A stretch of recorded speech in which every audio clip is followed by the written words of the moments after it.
Good noon students. Dear student, third year history के first paper की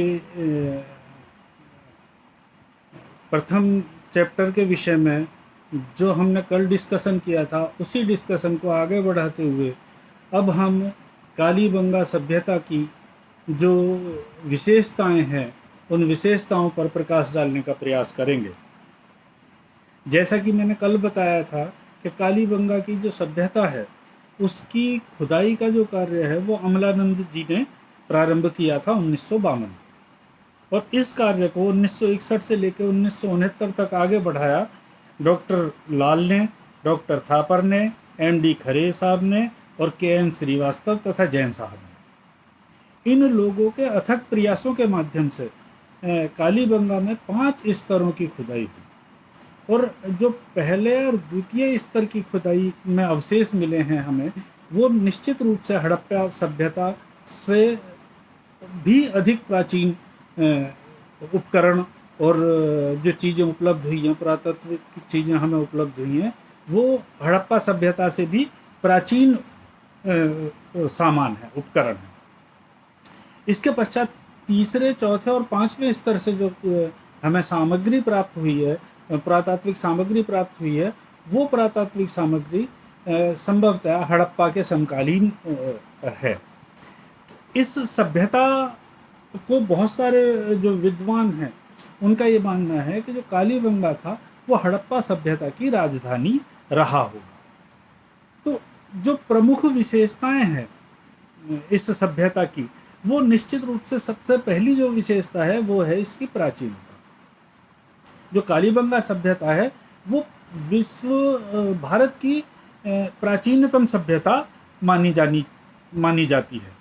इसके जो कालीबंगा है, वहाँ हमें 2 टीले प्राप्त हुए हैं, और उनमें पूर्व और पश्चिम के जो टीले हैं, उनमें जो चीज़ें मिली हैं वो बहुत उच्च कोटि की हैं। बड़े टीले की खुदाई से वहाँ एक प्राचीन नगर के जो प्रमाण हैं वो हमें उपलब्ध होते हैं। इस युग में इन जो सरस्वती और द्विती नदी के कांठे का जो क्षेत्र है, उस क्षेत्र में जो ये चीज़ें प्राप्त हुई हैं वो बड़ी अद्भुत हैं और विशिष्ट हैं। कालीबंगा की सभ्यता में हड़प्पा और स्थानीय विशेषताओं का समुचित समन्वय हमें देखने को मिलता है। यही कारण है कि इस सभ्यता की ये जो कालीबंगा की सभ्यता है, ये अपने अंदर विशिष्ट शैली लिए हुए है।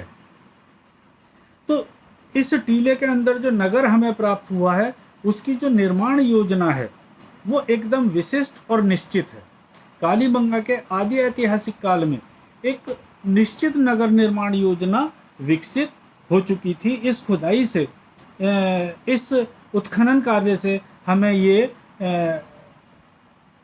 चीज़ें भली भांति ज्ञात होती हैं कि जो उस काल के लोग हैं वो भवन निर्माण योजना से पूरी तरीके से, एक विकसित भवन निर्माण योजना से पूरी तरीके से परिचित रहे हैं। यहाँ जो प्राप्त नगर है उसमें जो सड़कें थी वो बड़ी चौड़ी चौड़ी सड़कें हैं, जो उत्तर से दक्षिण की तरफ हैं, और इन्हें समानांतर पर काटते हुए गलियां हैं।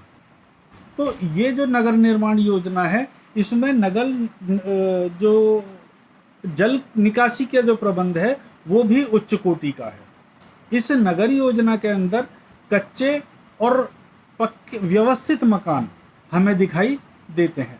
अधिकांश जो मकान हैं वो कच्ची मिट्टी की ईंटों के द्वारा निर्मित हैं, और चुनाई के बाद ईंटों पर मिट्टी के गारे का लेप भी किया गया है।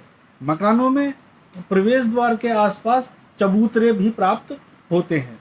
1-2 मकानों में कमरों के जो फर्श हैं वो पक्की ईंटों के बने हुए दिखाई देते हैं। मकानों की छतों के लिए लकड़ी की बल्लियां का प्रयोग किया जाता रहा होगा, मतलब लकड़ी की बल्लियों का सीढ़ियों की तरह प्रयोग किया जाता रहा होगा। खुदाई में प्राप्त साक्ष्यों के आधार पर ऐसा अनुमान भी लगाया जा सकता है कि कालीबंगा के निवासी अपने मकान की छतों को पक्का करने की कला से अनभिज्ञ थे। छत पर जाने के लिए सीढ़ियां भी बनी हुई है। एक जो अन्य महत्वपूर्ण बात उत्खनन से हमें ज्ञात होती है वो है कालीबंगा के जो लोग हैं, उस सभ्यता के जो लोग हैं, वो स्वास्थ्य और सफाई के प्रति पूर्णतया सचेत रहे होंगे। कालीबंगा की सभ्यता ये स्पष्ट करती है कि यहाँ के लोग जन स्वास्थ्य और सफाई के संबंध में पूर्णतया जागरूक थे, क्योंकि मकानों से गंदे पानी के जो निकासी है उसका पूरा प्रबंध हमें दिखाई देता है उस उत्खनन कार्य में। जो गंदा पानी है उसे वो चारों ओर ना फैले और वो किसी एक चीज़ में ज़्यादा, नालियों के माध्यम से किसी एक चीज़ में जाकर एकत्रित हो, उसके लिए गोल जो मिट्टी के बर्तन हैं, बड़े बड़े मिट्टी के बर्तनों का प्रयोग उस समय के लोग किया करते थे। कालीबंगा की जो एक अन्य विशेषता है, वो विशेषता है चूल्हे का प्रयोग। भोजन पकाने के लिए घरों के, हर घर के अंदर चूल्हे के अवशेष हमें प्राप्त होते हैं। हर घर से मतलब अधिकांश घरों में चूल्हे के प्रयोग होना प्रतीत होता है। चूल्हे जमीन की सतह के ऊपर तथा सतह के नीचे दोनों तरह के हमें प्राप्त हुए हैं।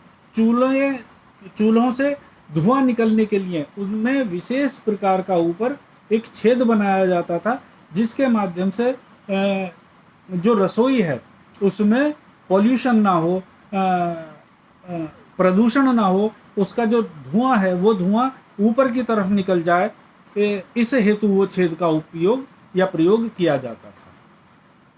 जो अन्य महत्वपूर्ण विशेषता है कालीबंगा की सभ्यता की, वो है पक्की सड़कों का प्रयोग। डॉक्टर गोपीनाथ शर्मा के अनुसार जो कालीबंगा की जो उत्खनन साइट्स हैं, वहाँ सड़कों को पक्का बनाने की जो पद्धति है वो प्रचलित थी। छत पर जाने के लिए सीढ़ियाँ भी थी और पक्की ईंटों का प्रयोग कुओं तथा नालियों को बनाने में किया जाता था। कालीबंगा के उत्खनन से यह भी ज्ञात होता है कि इस सभ्यता में गंदे पानी को शहर से बाहर निकालने के लिए नालियों का सामान्यतया प्रयोग किया जाता था। नालियाँ पक्की ईंटों के द्वारा निर्मित होती थी तथा ऊपर से ढकी हुई भी होती थी, जो इस बात को स्पष्ट करता है कि उस समय के लोग सफाई के प्रति, स्वच्छता के प्रति कितने अधिक जागरूक थे। समय समय पर नालियों की सफाई भी की जाती थी। इस प्रकार स्पष्ट होता है कि कालीबंगा की जो सभ्यता है, वहाँ गंदे पानी के निकास की बहुत बेहतर व्यवस्था उपलब्ध थी। तो ये तो बिल्कुल प्रारंभिक स्तर की जो दो स्तरों की खुदाई हुई है, उससे प्राप्त चीज़ों, उससे के द्वारा जो प्राप्त चीज़ें हैं, उनके माध्यम से हमें चीज़ें प्राप्त होती हैं। और अंतिम स्तर की जो खुदाई हैं, तीसरे, चौथे, पाँचवें स्तर की जो खुदाई हैं, उन खुदाइयों में जो अवशेष हमें प्राप्त मिले हैं, उन अवशेषों से हमें ये पता चलता है कि उस काल के जो मकान है वो कच्ची मिट्टी के द्वारा बने हुए होते थे। मकान की दीवारें प्रारंभिक स्तरों की भांति उत्तर से दक्षिण या पूर्व से पश्चिम की दिशा में प्राप्त नहीं हुई है। यहाँ लघु पाषाण, औजार तथा तांबे की वस्तुएं हड़प्पा की तुलना में अधिक मिलती हैं। इस काल के बर्तन अपेक्षाकृत जो पहले स्तरों की खुदाई हुई है, उससे अपेक्षाकृत अधिक कलात्मक और विकसित अवस्था में प्राप्त हुए हैं। जो अन्य महत्वपूर्ण बात है, जो तीसरे, चौथे और पाँचवें स्तर की खुदाई की जो महत्वपूर्ण बात है, वो है सुरक्षा चौकी या कार्यालयों के संकेत। इस छोटे टीले में के उत्खनन से पता चलता है कि इस नगर के चारों तरफ बड़ी बड़ी दीवारें थी और सुरक्षा के लिए खाइयाँ बनी हुई थी। इसमें इस परकोटे के अंदर मकान बने हुए थे। मकानों में बड़े बड़े कमरे, कुएं तथा लंबे दलान भी पाए जाते हैं, जिन्हें हम बरामदा भी कह सकते हैं। ऐसा अनुमान है कि कालीबंगा की जो मुख्य बस्ती है, उसके निकट एक सुरक्षा चौकी की भी स्थापना रही होगी। विद्वानों का मत है कि यह स्थानीय शासक का आवास अथवा नगर व्यवस्था से संबंधित कार्यालय भी इस शहर के नज़दीक रहा होगा। जो अन्य महत्वपूर्ण बात है वो है मिट्टी के बर्तनों के अवशेष।